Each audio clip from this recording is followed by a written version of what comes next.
conversation as much as possible. So hopefully there'll be some questions later on, so be ready to ask some questions to the panelists and be ready to participate in the conversation as much as possible, because we want to ensure that you get the most out of it. We have three amazing panelists, and I've prepared some questions as the host. My name is Josef Hargrave. I'm the Director for Foresight at Arup. We had an amazing pre-event call together, and I was very, very intimidated by their intelligence. So I tried to then come up with some good questions for them, and then I reread them this morning, and I thought, oh my God, they're way too complicated questions. We need to simplify it a little bit.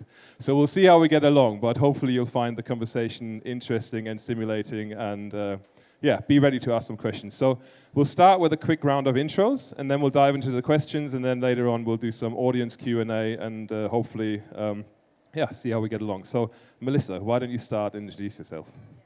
Hello everyone, I'm Melissa Ingaruca, originally from Peru, but based in Berlin. And I would say I'm just wearing many hats in terms of what I do.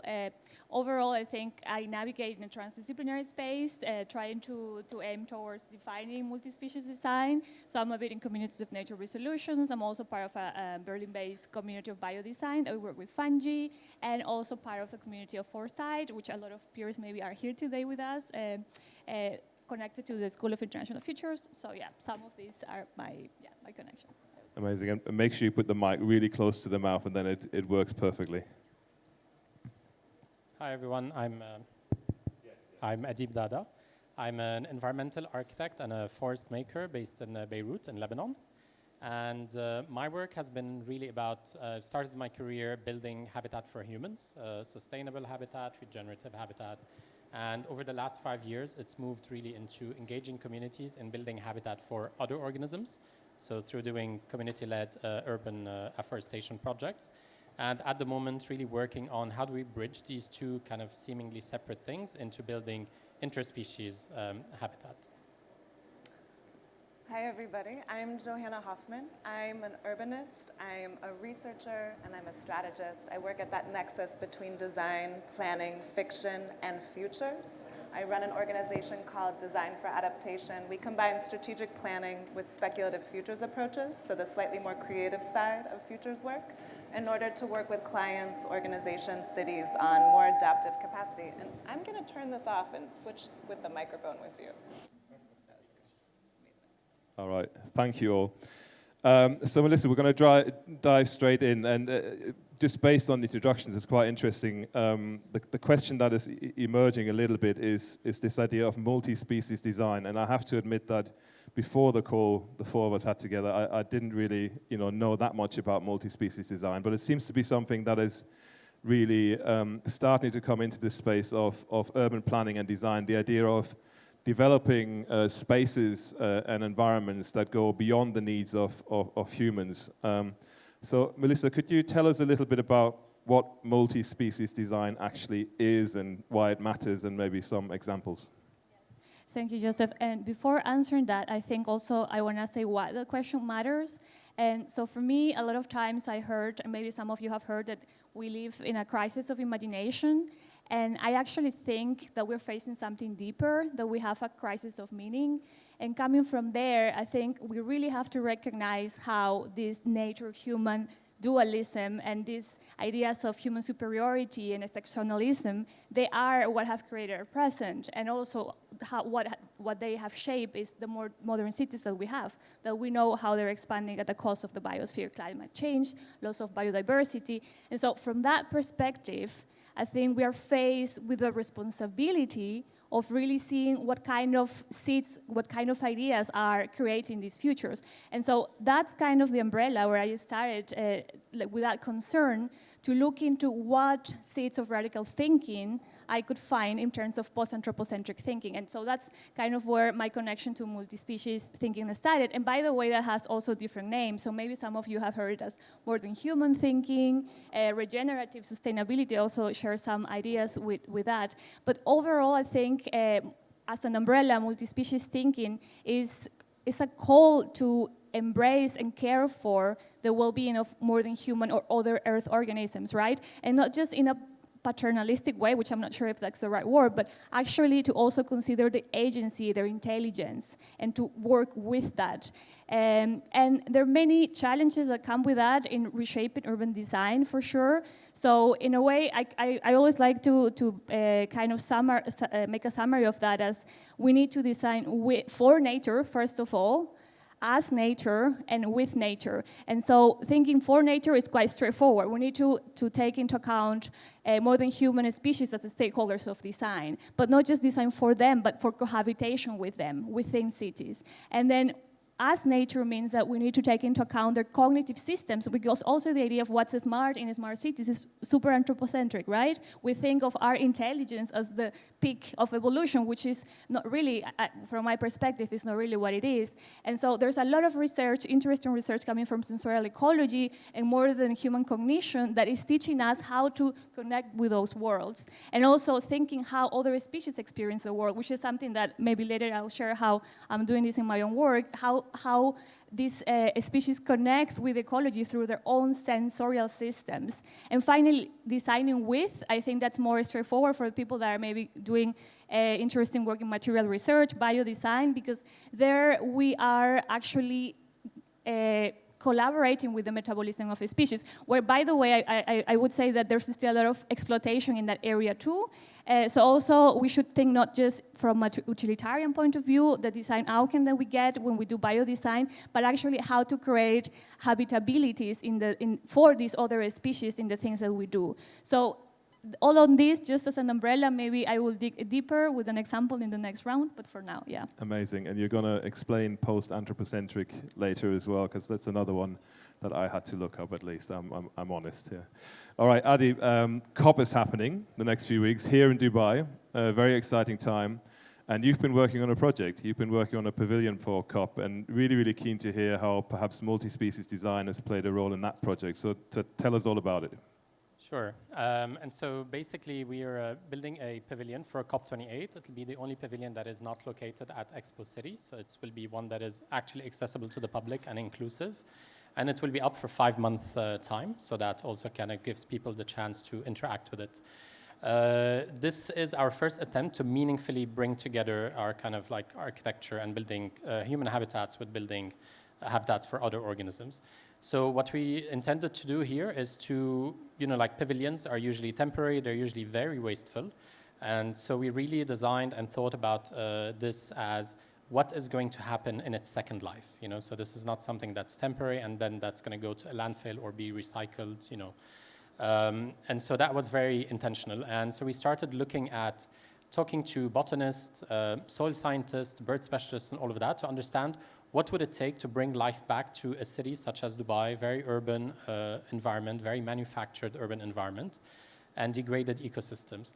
And so at the basis of life is healthy soil. So we're working at the Jamil Arts Center garden space, and we looked at how do we take the waste from that museum and start integrating that within the project. So really also looking at closing circularities. So we are collecting, let's say, the gypsum waste from exhibitions, temporary exhibitions, wood from temporary exhibitions, as well as the food and coffee waste from the museum. All of that contributes to making healthy soil. So taking the degraded land from around the museum and turning it into healthy soil and compost. Then we looked at the basis of life. There's healthy soil. We need water. So we're pulling water from the air, from the humidity, using air-to-water generators. So in this way, we have a fully sustainable, self-sufficient solution that we are showcasing in this pavilion, and it's providing fresh drinking water for humans, but for other organisms as well. Then we are using that water also for the watering of our plants and for doing passive cooling ventilation, which are looking at strategies from this region and beyond in doing passive cooling for the pavilion. And then we're looking at plants. So soil, water, and plants. Once we have plants, this is the basis of life. We have the food for humans, so using that compost, and we're then planting vegetables that will then go back into the museum, restaurant, and cafe, closing that loop, but also providing, shining a light on the edible and medicinal species of this region, and the native species that are going to provide food for all sorts of insects, amphibians, and birds as well. So building up that chain of life. And then the fourth pillar is energy, looking at sun. How does sun and wind and eventually wave energy shape our pavilion? So it's really creating this living forum. So it's called tarabut, weaving a living forum. So weaving together or bringing that space for interspecies communication and collaborations to happen. So as Melissa was talking about, designing as reintegrating our role as nature and understanding that we are part of nature and we need to be in conversation with the rest of nature and the organisms. So this will hopefully be up in a week's time and up for 5 months. Yeah, hopefully it'll be up on time, yeah. And if you're very, very nice to Adib, he might be able to arrange, tours or more information on the pavilion. So please do reach out to him if you would like to see it. I highly recommend you making the trip when it's up and if you're still in town. It sounds absolutely fascinating, the project. So well done for when it's done.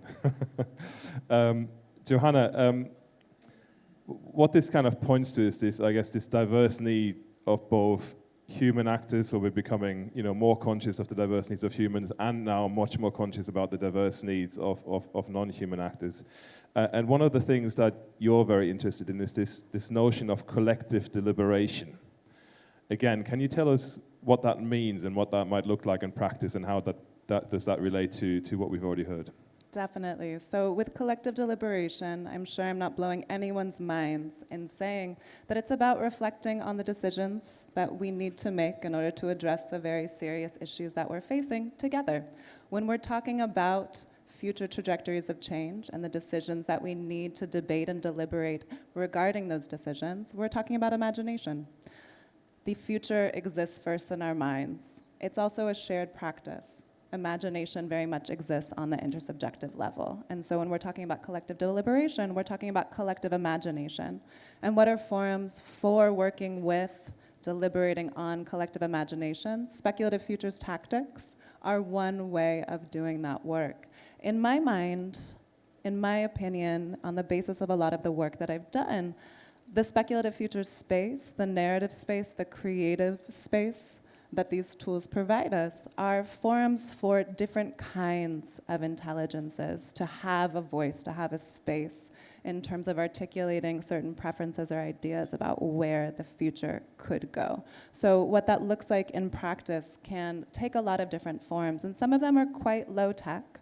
Some of them can be, I think, in my opinion, what you're talking about, Adib, with this pavilion, is very much creating a future space, even though it's being built in the present, of where we can build these interconnected systems. So I think when we're talking about facilitating imagination and collective deliberation of where we want to go in the present moment, these present spaces are really fecund areas in which to have those conversations. And I think the facilitation of those spaces is one of the critical pieces. It's not just what we're showing people or demonstrating or hearing about, it's how the conversations get facilitated in the process. So I would be fascinated, if we can't do it on this COP, maybe another time, how can people engage with this particular pavilion that you're building, and what are their reflections, thoughts, ideas that come up, and then how can we translate some of those reflections into a basis of what are some of our shared concerns, what are some of maybe our collective fears, what are some of our shared hopes, and start to translate those points of commonality into a more cohesive vision, trajectory, strategy that we can then implement over time. So some of them are also virtual. I work on different video game environments that are trying to depict different articulations of longer trajectories of urban change. And when I work with people as collaborators on those spaces, there is a kind of shared language that can occur that can help us to refine our ideas and our shared imaginations about where we want to go. And so when I think about, the more than human actors that are a part of that space, I think that's unfortunately an unfolding area. And I say unfortunate because we're already interacting with our non-human collaborators in a very intimate way. I completely agree with what you said, Melissa, that this divide between humans and nature is a binary that is both incorrect and has also shaped a lot of our imagination, a lot of our practices, a lot of our thinking, a lot of our tactics about how we work with the world in which we live. We are all being shaped in terms of our interactions by the setup of this room in a very, direct way. So how can we take the impact of the the non-human actors that we are already in a conversation with much more seriously. I think the tools with which to do that are very much present, but they're also a little bit nebulous because we're not so used to doing that work. So really excited for the rest of this conversation, but also the rest of what we're seeing here in this particular conference in order to articulate more specifically how we do that. Great, thank you, Johanna. So this panel really had two components. One was the role of nature and multi-species. The other one is the role of tech in the future of cities and urban planning. So I'm going to pivot it a little bit for a little while, and then we'll get back to some of these things. Adib, I wonder in your work, I know you're engaged in forestry in Lebanon, for example. If we think about the future cities, we often think about highly technology-driven environments, if you like, but from your perspective and from your experience, what is the role of technology in cities and urban planning? And yeah, maybe give us a different perspective on this. Yeah. Definitely. So I come from Lebanon, which you may know is a failed state, failed government, corrupt government. There are no, there's nothing basically happening at the governmental level or policy level or anything like that. And so basically, the civil society plays a really big role in shaping the urban environment, in shaping policies, or in making things happen. And so in places like this, and I see this, there is some form of collapse that is going to happen around the world. It's not necessarily, just total collapse, but there are some forms of collapse that are happening around the world, and we've seen this in different cities. And I think what we can learn from that is that we cannot just rely on smart cities or just rely on technology. So when we're working in places of uncertainty, and Lebanon is a prime example of that, we need to make up for the fact that electricity might not be there the next day, even if we have access to some form of renewable energy. So we build our projects in a way that they can be self-sufficient down the line. So when we are doing these urban forests, first of all, we are reframing this mindset that humans are inherently bad for the earth, and we're actually showcasing that they can have a positive effect. The same way that elephants, when they destroy the jungle to kind of cut through the jungle, they're actually not destructive. They're actually having a positive effect on the jungle, allowing light in, allowing safe passage, creating fire breaks. So organisms shape their environment and shape their ecosystems, and humans are the same. So if we can reframe that and having us human kind of in a healing capacity of being able to heal these ecosystems that we have degraded, not to save the planet, because the planet does not need saving, but to save ourselves as a species. And basically doing that in a way that does not necessarily require tech. So in Lebanon, we do these forests, we engage with the community, everything is done mostly by hand. Lots of community involvement. We're really empowering communities to be able to reclaim degraded lands that the systems in place have deemed as unnecessary or left over, or have used them as landfills and things like that. So we're reclaiming, giving them the agency to reclaim those spaces, turn them into public space, into green public space, having them engage in the planting, but also, more importantly, having them engage in taking care of these places. So for the 3 years that our forests need maintenance and watering, this is what the community is doing, this is what we're involving the community in. And then after that, these forests become self-sufficient. So they are providing benefit for humans, for other organisms, for reducing urban heat in the city, reducing pollution, restoring the water cycle. So many co-benefits. And they become self-sufficient. So if we were to disappear, if money were to run out, if technology were to stop for any reason, those are actually going to keep on going and thrive without us. So technology is great as an add-on that can augment the work that we do, that can help us with research, with monitoring, with all of that. But for me, it's not the backbone of the project. It comes as as something to augment it and to make it better. I think that's a really interesting notion around resilience there as well, and designing for resilience and circularity, like as well with the pavilion, kind of going back to that. So when I spoke about the second life of the pavilion, the pavilion does not have any form of technology to it. It took technology to draw it, to design it, to build it. But at the end of the day, once the 5 months are over, this pavilion is disassembled. All the plants are distributed across the UAE to integrate, to communities and to go into people's garden, disseminating the native plants around the UAE. The structure itself was designed already in mind through discussions with coral reef restoration practitioners in terms of what material is needed, what kind of treatment is needed for this material. So it's raw steel that is not treated. It is spaced at a very specific distance so that this is the ideal for coral reefs. So at the end of this, once all the different parts of the pavilion are distributed to people's landscapes, and then the structure itself is dumped into the sea to become the start of a coral reef restoration project. But that's already been designed, you know, so that's kind of thinking also about very low-tech ways of making this happen that does not need any sort of follow-up. Very cool. Johanna, speculation and science fiction plays a big role in your work. So in the context of that, how do you see the relationship between humans, nature, and technology, also that triangle, if you like, evolve over time? Big question, and one of the things that comes directly to mind when I think about that nexus is the capacity to use systems of generative artificial intelligence to help us become better systems thinkers. The systems in which we live, hugely complex, cities becoming a lot more so. And Adib, I would completely agree with what you're saying about how can we utilize technology to facilitate spaces that are resilient even when there's no communications capacities available.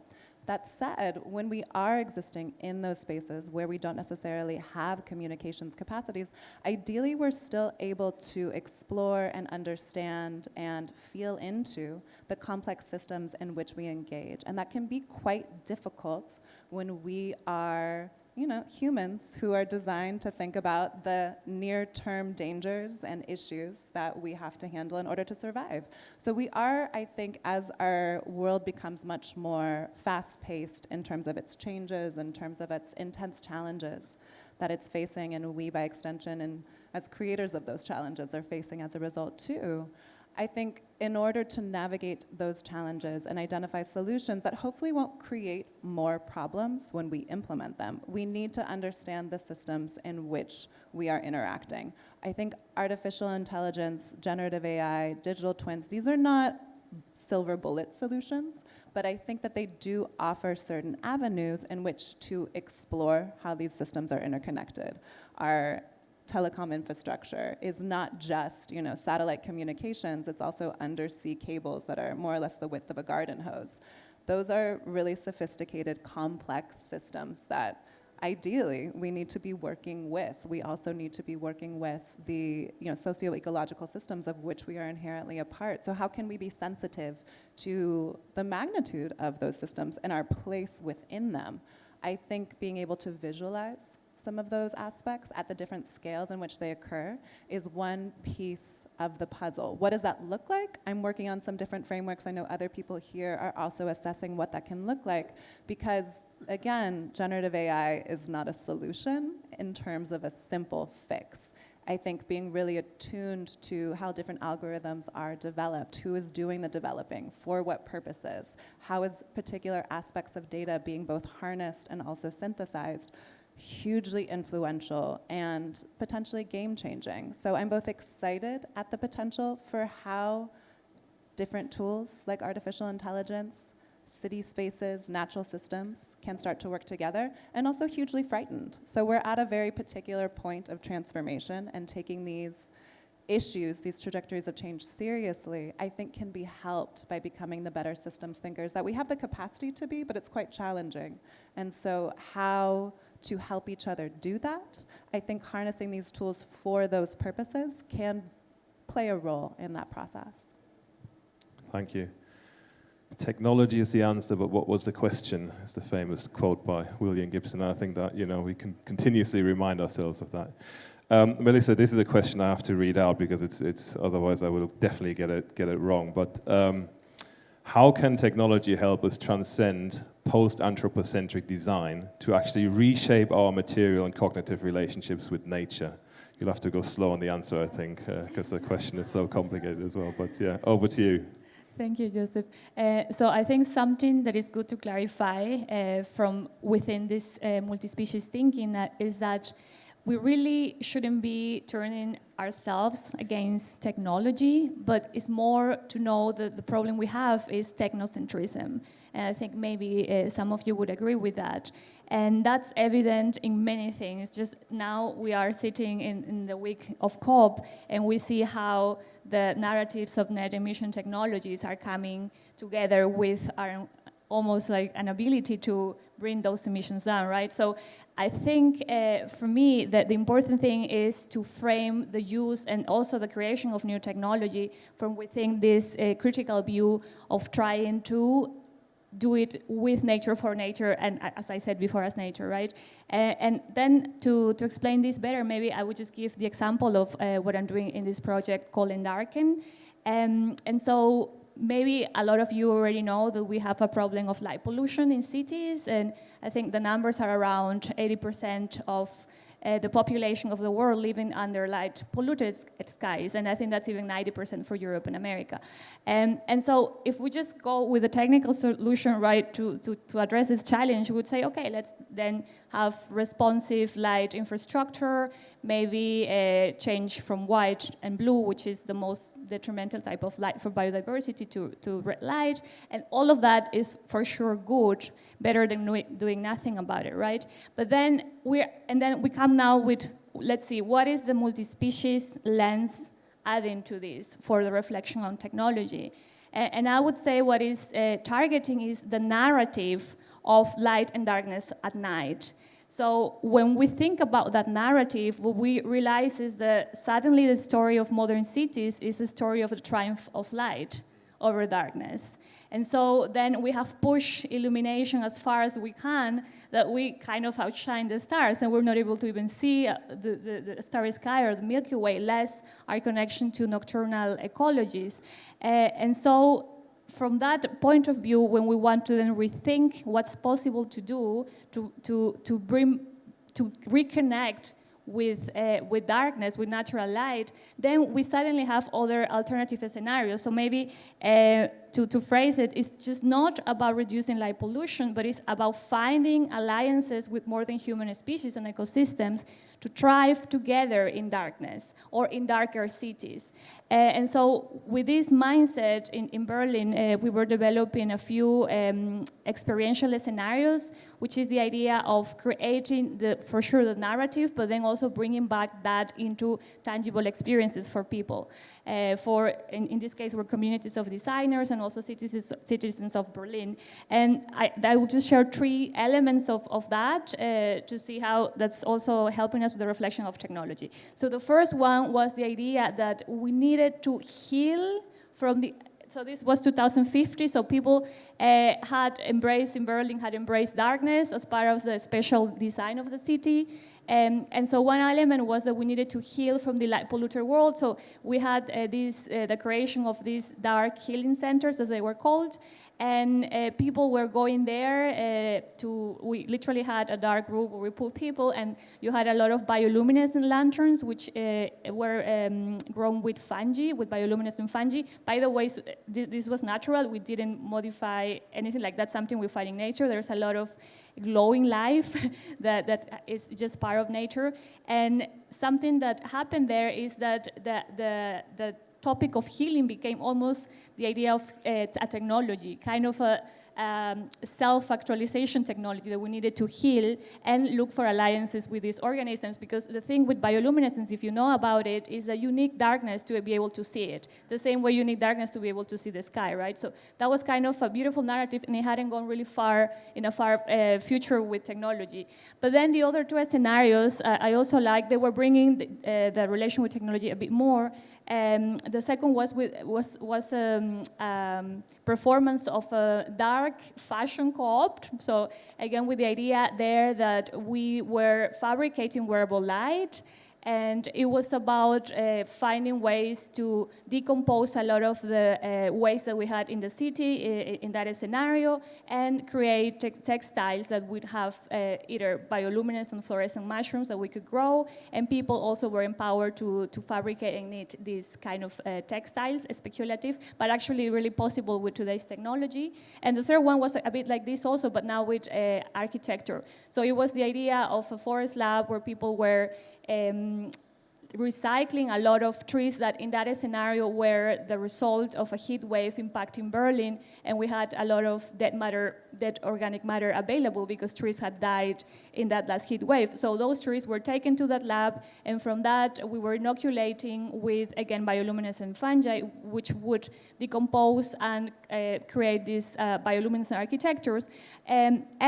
But of course, there are many technical details of how that would work, but the idea in these three scenarios was repeating. We needed to look for alliances with organisms, not just to go for in the future, but actually to heal the things that we were facing in that scenario. So there was a lot of that, and that's maybe the point that I want to stay with, that it's not just about jumping into the future, but actually knowing how to heal from the present that's coming to us, and how technology can help us to do that, how can it help us to create scaffoldings to grow nature, how it can create ways to understand the way that those cognitive systems work, but it's about that more than just bringing emerging technologies into the mix. Yeah, so a big component around restorative and regenerative design as well there, and I think the thing that's perhaps fascinating, so first of all, I think the idea of nighttime design is really interesting. How do we actually design for the nighttime, and thinking about that much more consciously. And maybe that also leads to a question of, again, compromises, because humans often seek light for safety, and then species need darkness to thrive. So there's these really interesting conflicts emerging as well. Okay, we've been speaking for quite a long time, and I wonder if anyone is brave and would like to ask a question to the panel. Yes, the first back at the end. I'll come over, I'll pass you the mic, 1 second. And just make sure you introduce yourself real quick, and then ask the question.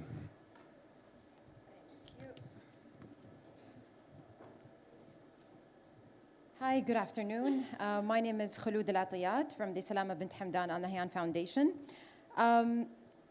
It's a thought and a question at the same time. I'm sure that many of us in the room have been exposed to, been part of, or heard of a design process that boasts to being a human-centered design process. And I've definitely been part of that. I work as a strategist and a design strategist, so I've been in situations where we've talked about it being amazing that it's a human-centered process. And I believe for the last few years, my mindset has changed around that. And I believe that, it is no longer something that we should be proud of.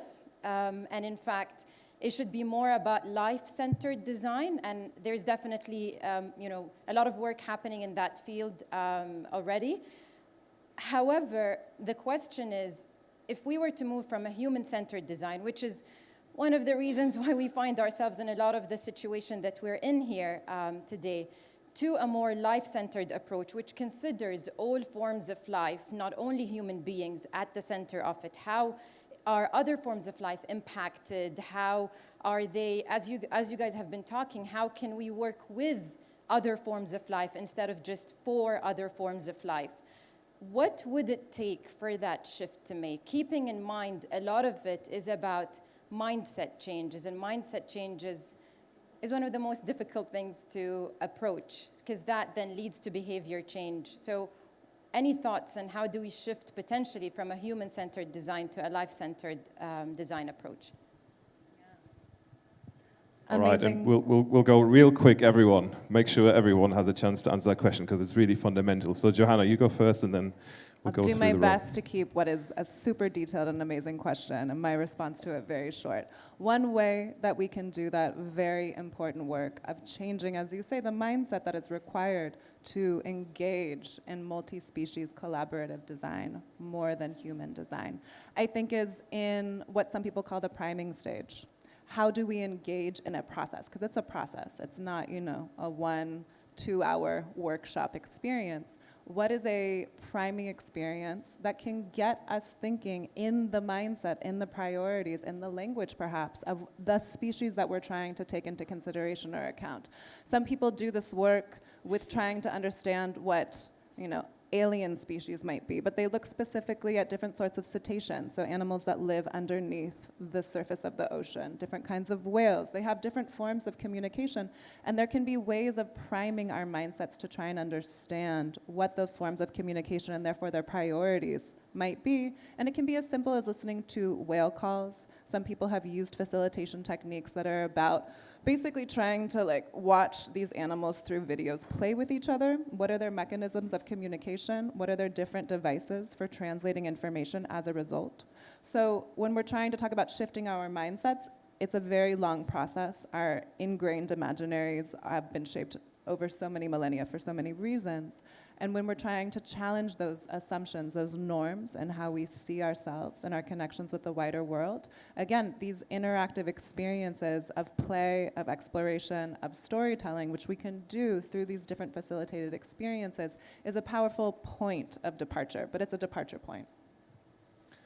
Adib, what do you think? I mean, for me, it's really, I mean, it can be quite simple. Just kind of like this nature immersion, like how many of us actually go into nature and spend time there, not just like, go for a hike and then I need to get from point A to point B and then, I need to take some pictures and do this, and that. So it's really those experiences of spending meaningful time in nature. And it doesn't have to be like wild nature. It like can be the park or the tree under your house or something where you're just observing the changes, you're observing the changes over time. You're noticing the little details that you would usually miss, and then you would kind of see, some insects coming at specific points of time, some birds coming at specific seasons, and it really reconnects you with the sense of place, whether you're in an urban setting or not. So it starts kind of like very, very simply, and then you sort of, try to envision like why are those organisms here? What are they benefiting from? And then how can I maybe contribute to making that space better for them? So this is where you kind of start thinking about putting yourself in there, trying to see what they are finding attractive in this area. So that can help us change that mindset. Melissa? I agree with you with this. We cannot change our thinking of nature by keeping ourselves distant from it, right? I think that should be really straightforward. And so perhaps we are so over-focused on producing more data, and of course in the era of big data, we just want to understand everything. We just need the numbers and the graphs and so on. But it's really interesting because at the same time we have this super overload of data, the sensorial connection that we have with it is so narrow. And even if we are seeing numbers or, things about nature, we actually are still, keeping the sensorial disconnection. So I would say that any kind of pedagogy or method that is about embodiment, of situations where we are embodying our experiences with nature, I think that's for sure, for me, it's a recipe that would work. And I also have felt this way in my own work because a lot of the ideas that I had for the project that I mentioned about before were actually, like I was lucky to be this summer in a bioluminescent lagoon in Puerto Rico, actually in two. And it was really when I was in that moment where we had to already be in darkness to all the way to go to this side because otherwise our eyes are not thinking to be able to see better in darkness. And this is in those moments that I was thinking, hey, we're actually really good, or not really good as nocturnal species, but we're actually quite good at navigating in darkness. And just the kind of peacefulness that I found in there, and thinking of these environments, and it was like so clear how distant they were from the more urban environment, right? So I think we kind of have to let our senses tell us or making us be aware of the disconnection. And I think we find intelligence from within those experiences. So yeah, embodiment. I think it's a really interesting question, this evolution, because I think human-centered at one point was exactly the right thing to do, but maybe it's not anymore. Maybe we really have to kind of challenge that now. So thank you for that question. Yes, we've got a question at the front here. Yeah, I'm Jerry Edling from KNX Radio in California. And as I'm listening to this, I think one thing that comes through to me is that nature is kind of a driver of culture and of production. For example, if you have an area that's rich in iron ore or lithium, it's going to be more of an industrial culture. And if you have an area that's rich in food production, you're going to have that culture. So given that, I'm wondering, with the advances in transportation, I'm wondering if we should be moving toward an urban configuration of sort of having archipelagos of common production, like one, all connected by high-speed rail or hyperloops. And so, for example, you could have an area of food production or car production or that type of thing. Should we be moving toward that area as a design process, or should we diversify large cities or large urban areas, whether or not they have the resources, given the fact that so much depends on intellectual resources now rather than natural? And if we do that, if we do either scenario, what do we do to keep the diversity of species alive? Wow, who wants to have a go at that one? I'll take a stab. So I think in the framing of your question, there's a pretty important underlying worldview point, which is very much about the world in which we live as a resource mine. And that's a particular worldview. And I think it's one that has very much shaped a lot of the development trajectories that we've experienced over, for sure, the past century and a bit longer. What I think is a powerful reframing of that question, perhaps, is how can we engage with this world, the many different ecosystems and species that we share it with, in a way that works with them. So one way of, an example, I wrote a book last year, and one case study that I spent a good amount of time on is a spot called Agbag Bloshi, which is one of the largest e-waste areas in the world. So a lot of computer parts are deposited there, a lot of refrigerators, and it's also created a lot of environmental hazards as a result, because people there do a lot of scrapping and a lot of recycling in order to make their living. So they're extracting pieces of copper, other sorts of wires, different sorts of precious lithium batteries to reuse them. It's created a lot of environmental issues and also a lot of public health hazards. So when people have gone in from the outside of that community to say, we need to solve these issues, what that's created is both a lot of antagonism between the different communities who live there and different power structures who would like to help. And there were some designers who went in and said, what if we could look at this resource problem, what to do with a lot of this waste and where it goes? Because whenever we're extracting something from a part of the earth, oftentimes there's a waste stream that has to be deposited elsewhere. And look at it as these people are creating a pretty remarkable circular economy. They're doing a lot of recycling here. They're doing a lot of not extracting more from the earth, but also reusing what has already been extracted in a pretty nimble and creative and also economically productive way. How can we support what's already happening here in terms of creating the circular economies that many people are advocating we need to do more of, and really help what's already happening and accentuate the positive?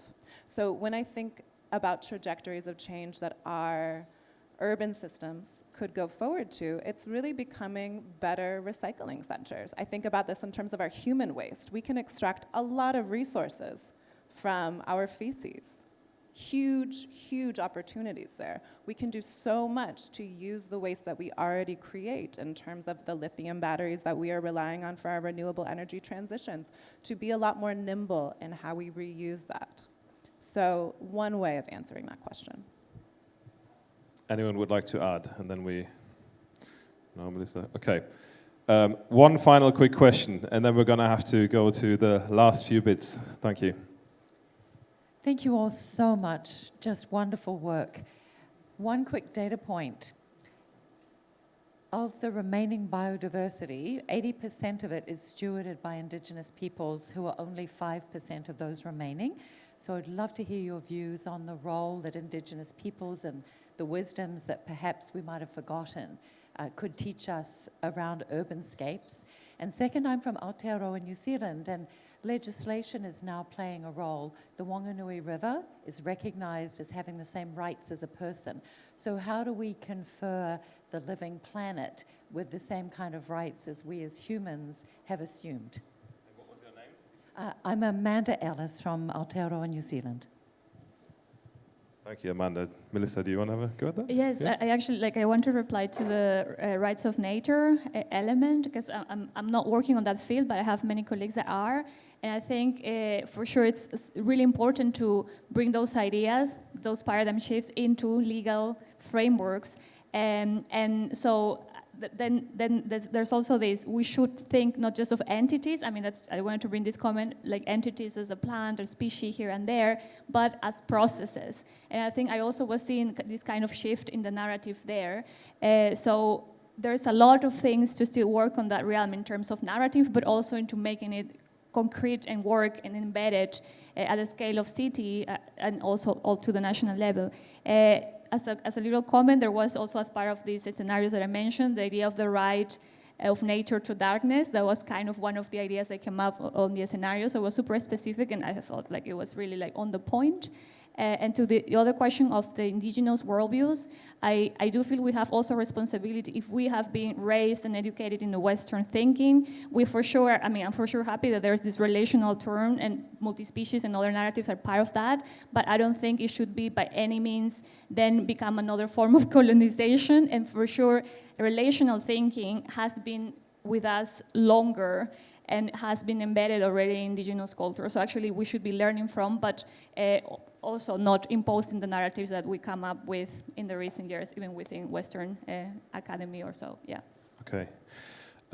My German heritage is forcing me to make sure we stick to time.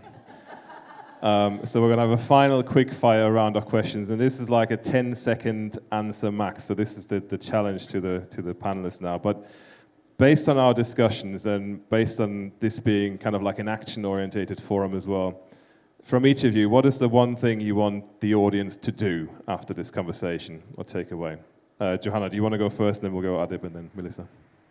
So I think in terms of actions that we all can take, ways of becoming better systems thinkers that harness tools to make these larger abstract systems personal. And my personal favorite, which I recommend you all engage with, is a particular kind of speculative futures approach that might engage with you. So whether that's writing a science fiction story about a particular future and trying to engage with some of these larger systems of change and making them personal. What does that mean for you, your family at these different trajectories of time in which they or you will be living on this planet? It could be some sort of role play interaction. It could be a particular kind of creating an object from the future. Again, when we become better systems thinkers in ways that are connected to a personal scale, the human scale, our scale, an embodied scale, I think that's when we become the kinds of system thinkers who can hopefully create more help rather than harm.